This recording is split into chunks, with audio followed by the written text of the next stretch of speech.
हे आधी ना वेलकम टू द क्लब वगैरे म्हणणं बंद कर. हा, असलं काहीही नाहीये.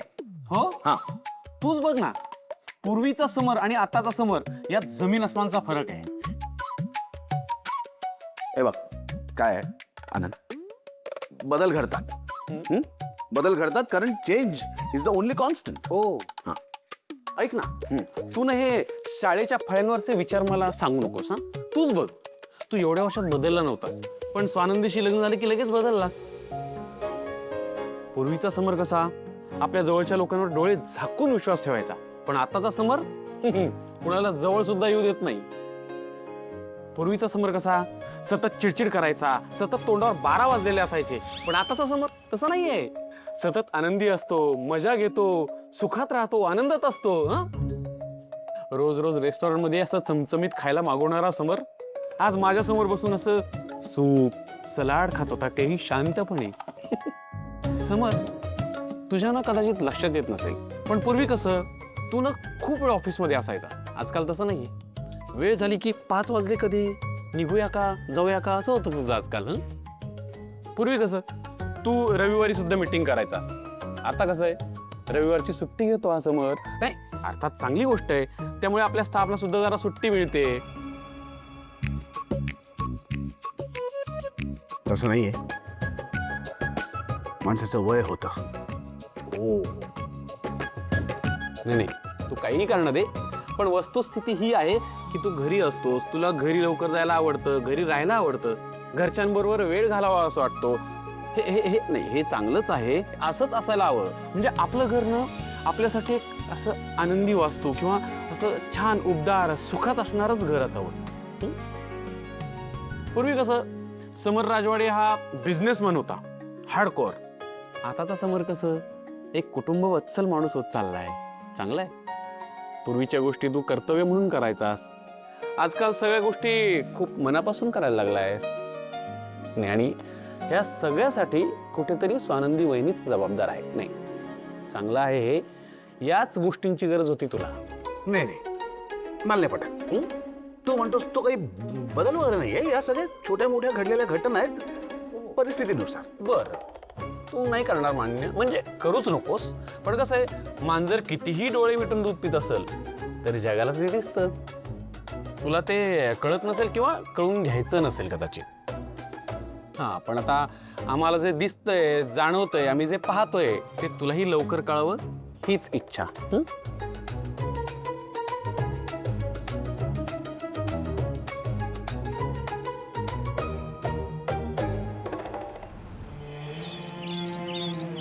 रोहन, अधिराला खरंच जड जाते आई बरोबर राहणं. माहिती आहे मला ताई. आई पण अशी का वागते मला कळतच नाही. तुम्ही दोघांनी म्हणजे तू आणि अधिराने त्या घरातून बाहेर पडायचं आणि सेपरेट राहायचं असं ठरवलंय अधिराने. मला तेही ऑलरेडी माहिती आहे. हे माहितीये ते माहितीये, काय म्हणतोयस? तुझं काय मत आहे हे सांगशील का? तू बोललायस का तिच्याशी? ऑब्व्हियसली बोललो यार ताई, पण नेहमीप्रमाणे तिने माझं मत कन्सिडरच केलं नाहीये. तुला माहिती मी ना अधिराला खूप समजवण्याचा प्रयत्न केला, अगं पण ती ऐकायलाच तयार नाहीये माझं. आता तर काय म्हणजे माझा डिसिजन आधीच ठरलाय आणि तो मी सगळ्यांना कधीच सांगितलंय. काय ठरलंय? आई हेच जे मी ठरवलंय, मी माझ्या फॅमिलीला सोडून कुठेही बाहेर राहायला जाणार नाही.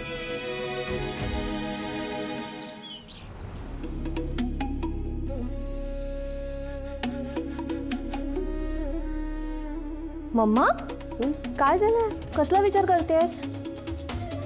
डॉलचा विचार करते ग. तिच्या बाबतीत आपल्याला एक असा धागा मिळाला पाहिजे जो बरोबर वेळेवर खेचता येईल.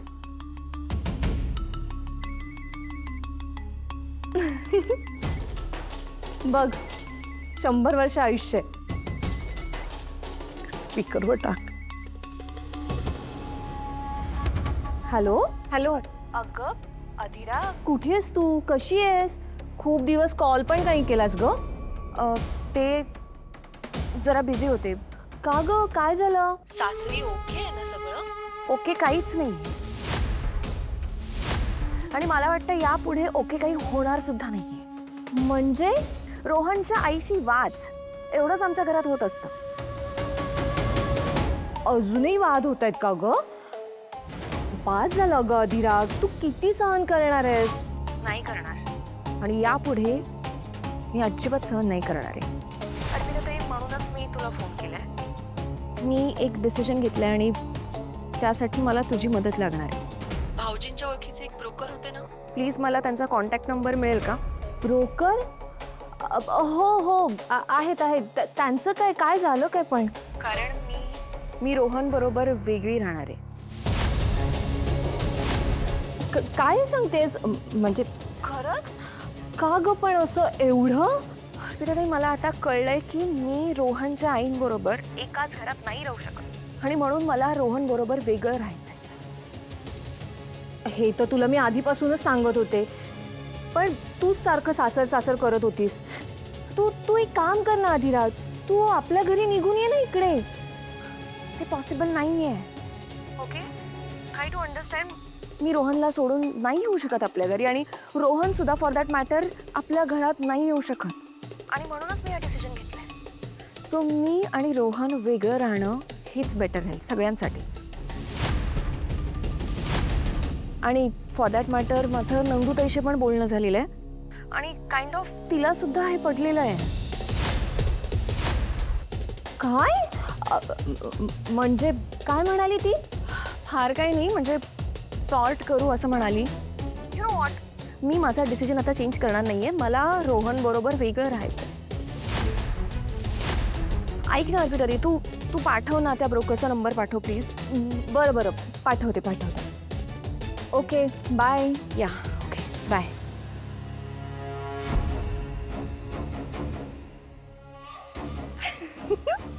येस. पण अप्पी, डॉल इतक्या लवकर वैताग येईल असं वाटलं नव्हतं मला. नशीब. आता तिला कळेल, आयुष्य जगायला फक्त प्रेम महत्वाचं नसतं, त्यासाठी महत्वाचा असतो तो पैसा, लक्झरियस लाईफस्टाईल. ही त्या मिडल क्लास सासरी तिला मिळणार नाही.